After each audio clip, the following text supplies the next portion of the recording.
오늘 어버이 주일이라고 이렇게 앞에서 꽃을 달아 주시더라고요. 이 제 위에서 보니까요, 다 꽃을 이렇게 달고 계시니까 마치 제가 꽃밭에 와가지고 설교를 하는 기분이 드네요. 오늘 본문의 말씀은 이 어버이 주일을 맞이해서 우리가 10계명 중에 5번째 계명인 내 부모를 공경하라라는 이 말씀을 함께 살펴보고자 합니다. 오늘 이 말씀을 통해서 우리가 우리 이웃과의 관계에 있어서 우리는 어떻게 관계를 맺어야 하는지, 그리고 내 부모를 공경하라라는 이 말씀이 우리에게 어떤 의미를 주시는지에 대해서 살펴보고자 합니다. 우리 옆 사람과 잠깐 인사하겠습니다. 부모님을 공경합시다.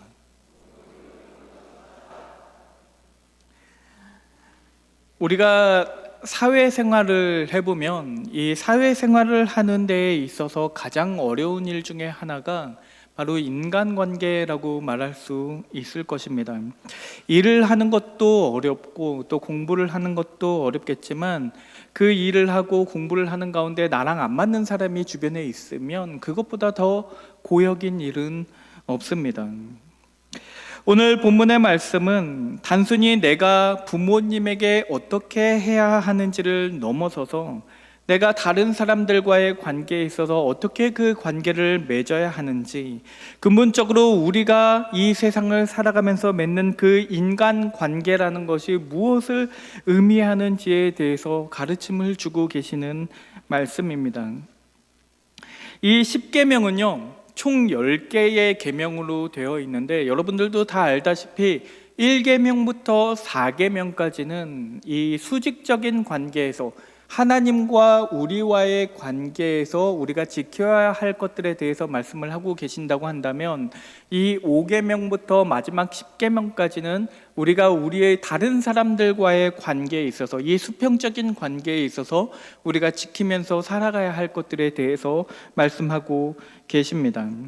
그런데 이 제5계명, 5번째 계명인 내 부모를 공경하라는 이 말씀이 우리가 다른 사람과 맺는 그 관계를 설명하는 계명 중에서 가장 첫 번째로 등장하고 있는 이유는, 우리가 다른 사람과 맺는 모든 관계들 중에서 부모와 자식 간의 관계보다도 더 근본적이고 더 기본적인 관계는 없기 때문입니다. 다시 말하면 하나님께서는 우리가 다른 사람들과 어떻게 관계를 맺어야 하는지에 대해서 말씀을 하고 계시는데, 그 부모와 자녀와의 관계를 통해서 그 모든 인간 관계의 기본 원리를 배우게 하고 계신다는 것입니다. 그런데 오늘 본문의 말씀을 읽어보면요, 내 부모를 공경하라 라는 이 말씀을 보면 이 말씀이 너무 당연한 것처럼 들립니다. 이 말씀에 대해서 도무지 설교할 게 뭐가 있을까 할 정도로 그냥 너무 당연한 얘기처럼 들려요. 당연히 내 부모를 공경해야 하지 않겠습니까? 굳이 하나님께서 내 부모를 공경하라, 그리하면 내 하나님 여호와가 내게 준 땅에서 내 생명이 길리라고, 너의 생명이 길어질 것이라고 그렇게 조건을 달지 않으신다고 해도 아마 우리 대부분은 부모님을 공경해야 한다라고 생각할 것입니다. 짐승들조차도요, 많은 경우에, 모든 경우에 다 그렇지는 않겠지만 많은 경우에 짐승들조차도 자기 어미를 따르고 사랑하는 것은 너무 당연한 일처럼 보입니다.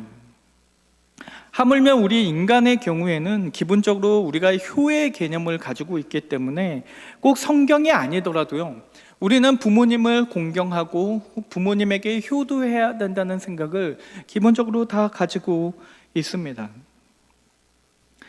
그렇다면 정말 이 내 부모를 공경하라는 말씀이 너무나 당연한 것이고 누구나 지키면서 살아갈 수 있는 말씀이라면, 왜 성경은 굳이 이렇게 10계명의 계명을 만들면서까지도 우리에게 이 내 부모를 공경하라라는 이 계명을 지키게 만드셨을까요?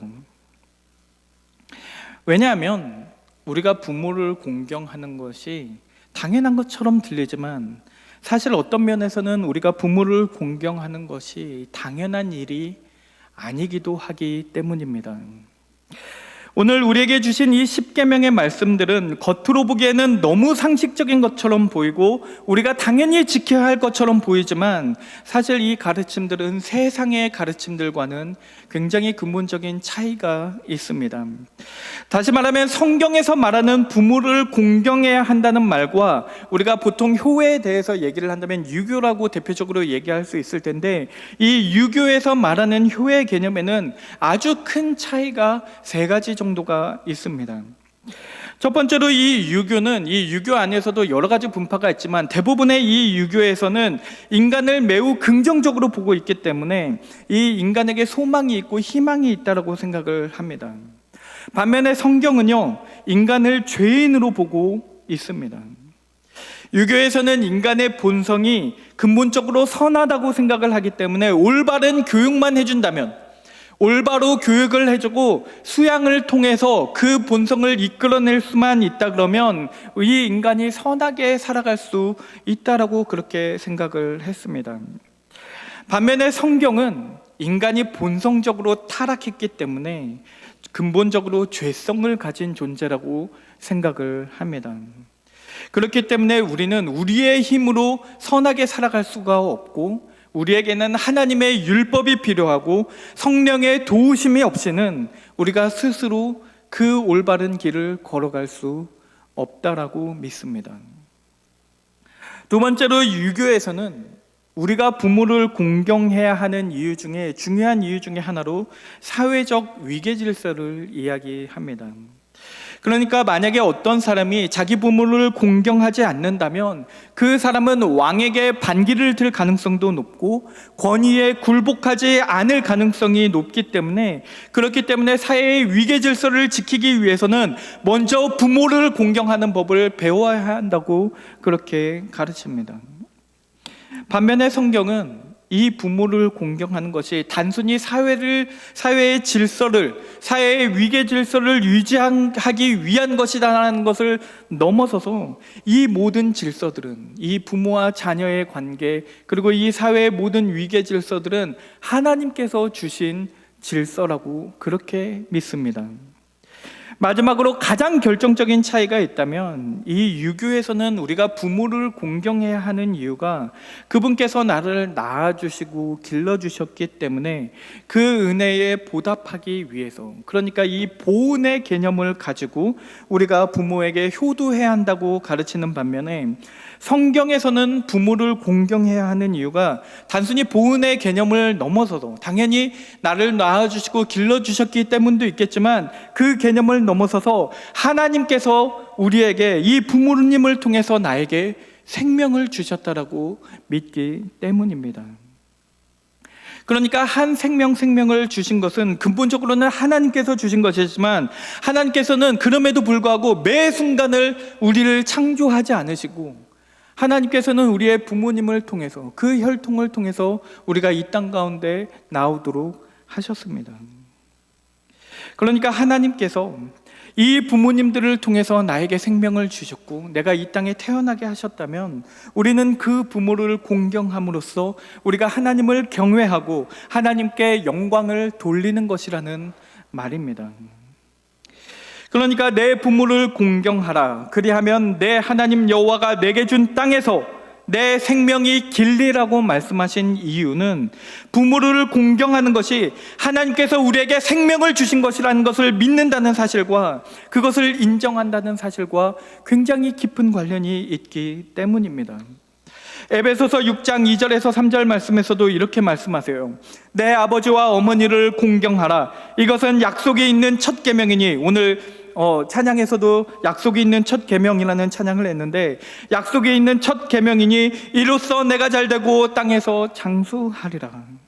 그러니까 이렇게 말씀하신 이유는 부모를 공경하는 것이 우리가 이 땅 가운데서 우리의 생명을 누리는 것과 굉장히 깊은 관련이 있다는 말입니다. 우리가 부모님을 공경한다라는 것은 하나님께서 모든 생명을 주관하시고 우리의 부모를 통해서 우리에게 생명을 주신 것이 하나님이라는 것을 인정하는 것입니다. 그래서 오늘 이 10계명을 시작할 때 하나님께서 우리에게 뭐라고 말씀하셨는지를 한번 생각해 보십시오.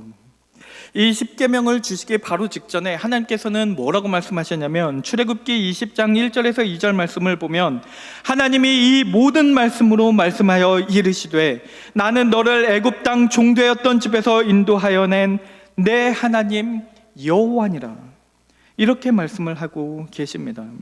그러니까 하나님께서요, 우리에게 십계명을 주시기 전에 그냥 단순히 십계명을 주고 야 이거 다 지켜 라고 그렇게 말씀을 하고 계신 것이 아니라, 이 십계명을 주시면서 우리에게 일깨워주고 있는 것이 있다는 것입니다.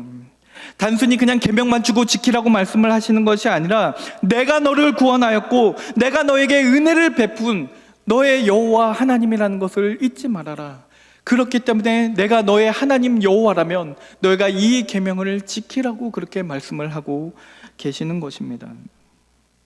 너희가 진정으로 나를 하나님 여호와라고 여긴다면 이 말씀을 지키면서 살아가라. 레위기 19장 3절의 말씀을 보면 이렇게 기록되어 있습니다. 너희 각 사람은 부모를 경외하고 나의 안식일을 지키라. 나는 너희의 하나님 여호와니라. 그러니까 이 말씀을 보면요, 너희는 너희 부모를 경외하라. 왜냐하면 내가 너희의 하나님 여호와이기 때문이다라고 말씀하고 계시는 것입니다. 결국에 우리가 부모님을 공경해야 하는 것은 단순히 부모님께서 우리를 낳아주셨고 길러주셨기 때문만이 아니라, 그것을 넘어서서 우리에게 생명을 주신 것이 하나님임을 믿고 우리에게 은혜를 베푸신 것이 하나님을 믿기 때문입니다. 결국 부모를 공경하는 것과 하나님을 경외하는 것은 서로 분리될 수 있는 것이 아닙니다. 이 둘이 같은 것은 아니에요. 부모를 공경하는 것과 하나님을 경외하는 것이 같다는 말은 아닙니다. 이 둘은 분명히 구별되는 거예요. 하지만 이것이 구별된다고 할지라도 이것이 분리될 수 있는 것은 아닙니다. 예수님께서도 하나님을 경외하는 것과 부모를 공경하는 것을 분리시켜서 말씀하고 계시지 않습니다. 마가복음 7장 10절에서 11절 말씀을 보면 고르반이라는 그런 개념이 나옵니다.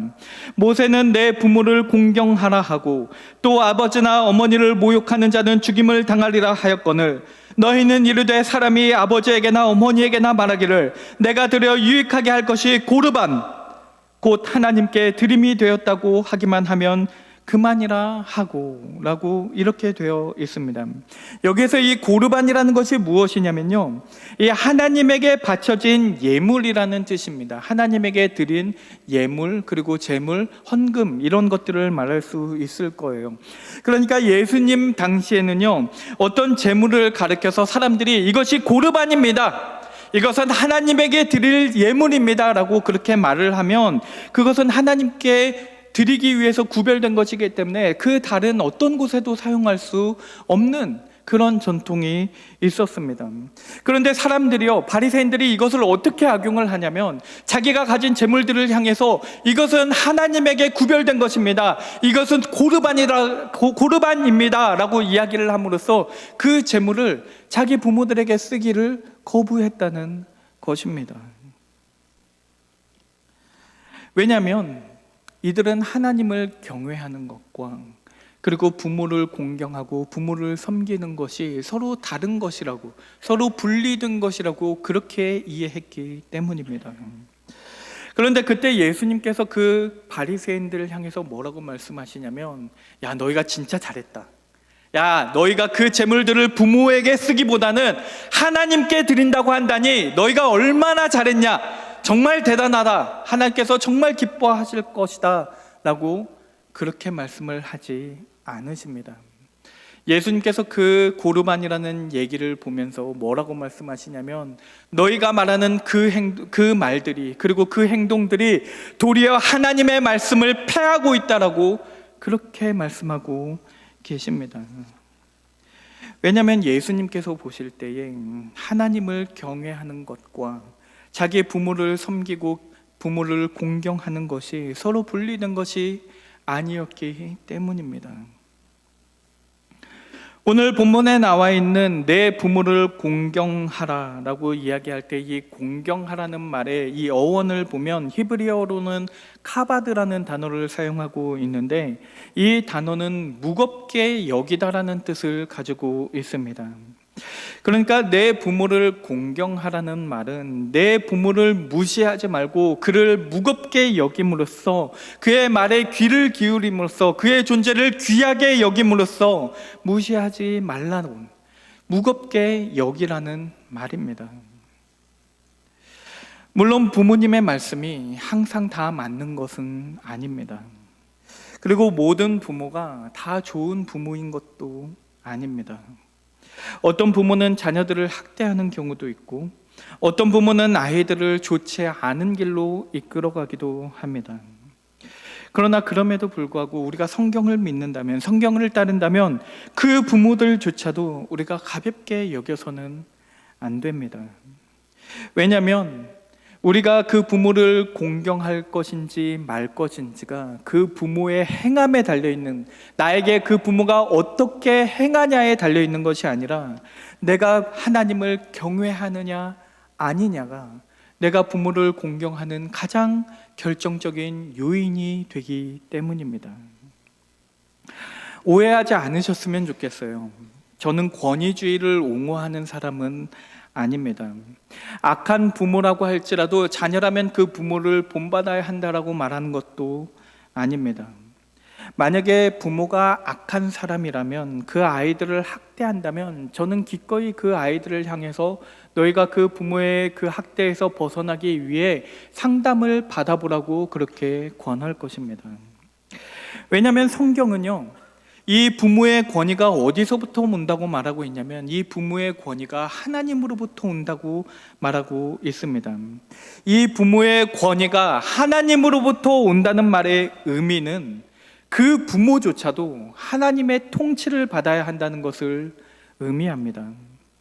로마서 13장 1절에서 2절 말씀을 보면 이렇게 기록되어 있습니다. 각 사람은 위에 있는 권세들에게 복종하라. 권세는 하나님으로부터 나지 않음이 없나니 모든 권세는 다 하나님께서 정하신 바라. 그러므로 권세를 거스르는 자는 하나님의 명을 거스름이니 거스르는 자들은 심판을 자취하리라. 그러니까 부모의 권위는 하나님에게서 나오는 것입니다. 그 부모 스스로에게 이 권위가 있는 것이 아니라 하나님으로부터 그 권위가 나오는 것이기 때문에 부모도 자기 자녀들을 내 마음대로 할 수 있는 것이 아니라 하나님의 뜻대로, 하나님의 가르침대로 양육해야 할 의무와 책임이 있다는 것입니다.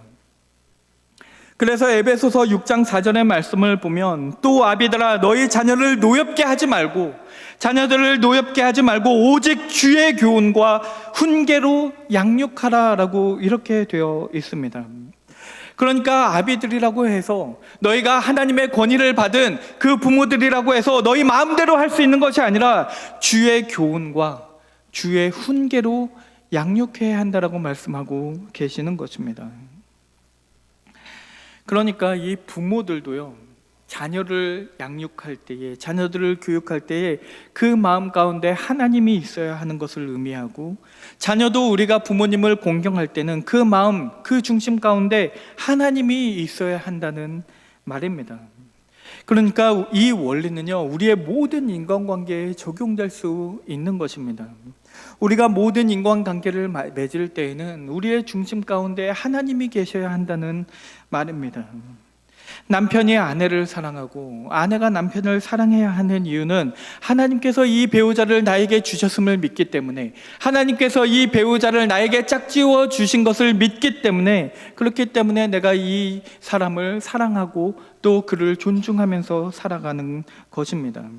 내가 나의 주변에 있는 사람들에게 성심성의껏 대하는 이유는, 내가 그들을 나의 형제와 자매로 대하는 이유는 하나님께서 그들을 나에게 주셨음을 믿기 때문에, 하나님께서 나에게 이 형제들과 이 자매들을 주셨음을 믿기 때문에, 그렇기 때문에 내가 그들에게 나의 진심을 다해서 대하게 되는 것입니다.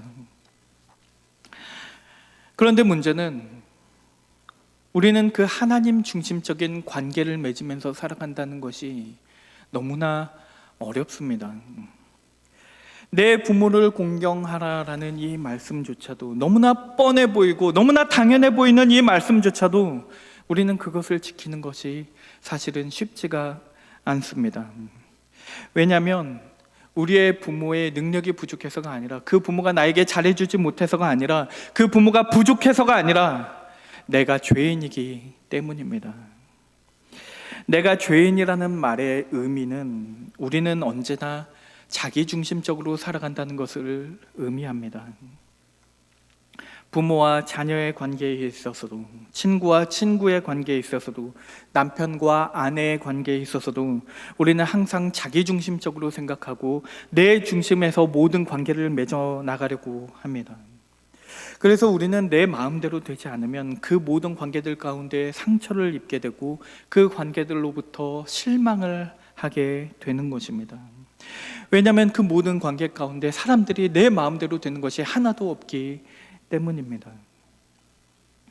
그런데 갈라디아서 2장 20절 말씀에서는 이렇게 말씀하세요. 내가 그리스도와 함께 십자가에 못 박혔나니 그런즉 이제는 내가 사는 것이 아니요 오직 내 안에 그리스도께서 사시는 것이라.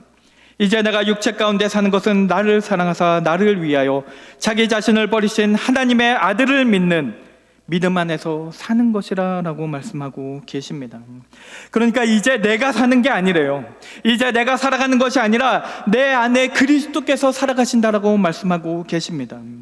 내 안에 그리스도께서 살아가신다는 말의 의미는 나의 이 내 삶의 주인이 내가 아니라 하나님이 되시고, 내가 주님께서 내가 맺는 모든 관계 가운데 중심이 되신다는 것을 의미합니다.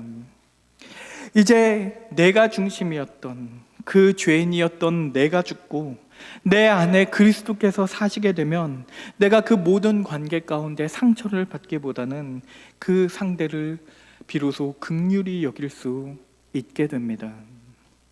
나도 부족한 사람이기 때문에, 내가 죄인인 것을 인정하기 때문에 내 부모에게 부족함이 있을지라도 내가 그 부모를 사랑할 수 있고 그 부모를 공경할 수 있게 되는 것입니다.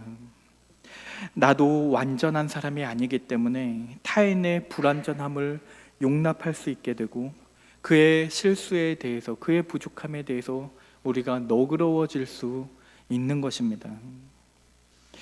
우리 모든 관계의 주인은 하나님이시라는 사실을 잊지 마시기 바랍니다. 나에게 부모님을 주신 것도 하나님이시고, 나에게 자녀를 주신 것도 하나님이시고, 나에게 배우자를 주신 것도, 나에게 친구들을 주신 것도 다 하나님이십니다. 그렇기 때문에 우리가 10계명을 읽을 때에 1계명부터 4계명까지는 하나님에 대한 계명이고 5계명부터 10계명까지는 인간에 대한 계명이라고 그렇게 분리시켜서 이해할 것이 아니라, 사실은 이 모든 계명들이 하나의 계명을 얘기하고 있다고 이해해야만 합니다. 내 하나님 여호와를 사랑하고 내 이웃을 사랑하라라는 이 말씀이 서로 분리된 것이 아니라 하나의 말씀인 것처럼, 내 하나님 여호와를 사랑하는 것과 내 부모를 공경하는 것은 서로 분리될 수 있는 것이 아니라는 말입니다. 오늘날의 현대사회는 권위를 잘 인정하지 않습니다.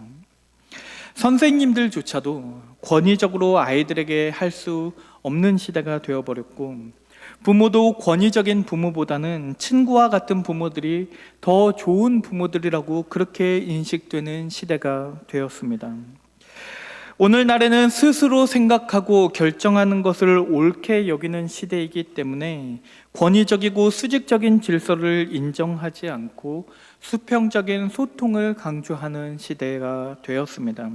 물론 그런 것들의 장점도 있겠지만, 그럼에도 불구하고 우리가 하나님이 세우신 그 질서가 있고 그 권위의 본질은 변하지 않는다는 사실을 잊지 말아야 합니다. 하나님께서는 우리에게 부모를 주셨고 그 부모의 권위를 통해서 하나님의 질서에 대해서 배우기를 원하십니다. 하나님께서는 부모를 공경함으로써 하나님을 경외하는 법을 배우기 원하시고, 부모님의 말씀에 순종함으로써 하나님의 권위를 인정하는 법을 배우게 하십니다. 오늘 우리가 어버이 주일을 맞이해서 부모님의 권위를 인정하고 부모님을 공경하게 되시기를 바랍니다. 우리 부모님을 주신 하나님을 경외하고 또 그분께 감사드리며 부모님을 공경하심으로써 하나님의 은혜에 응답하며 살아가시는 새하늘교회 성도님들 되시기를 주의 이름으로 축원합니다. 우리 기도하겠습니다. 우리의 생명의 주관자가 되신 하나님 아버지, 오늘 내 부모를 공경하라는 말씀을 통해 우리에게 부모님을 주신 것이 하나님이심을 깨닫습니다. 우리 부모님의 사랑을 통해서 하나님의 사랑을 깨닫게 하시고 부모님의 은혜를 통해 하나님의 은혜를 깨닫게 하여 주시옵소서.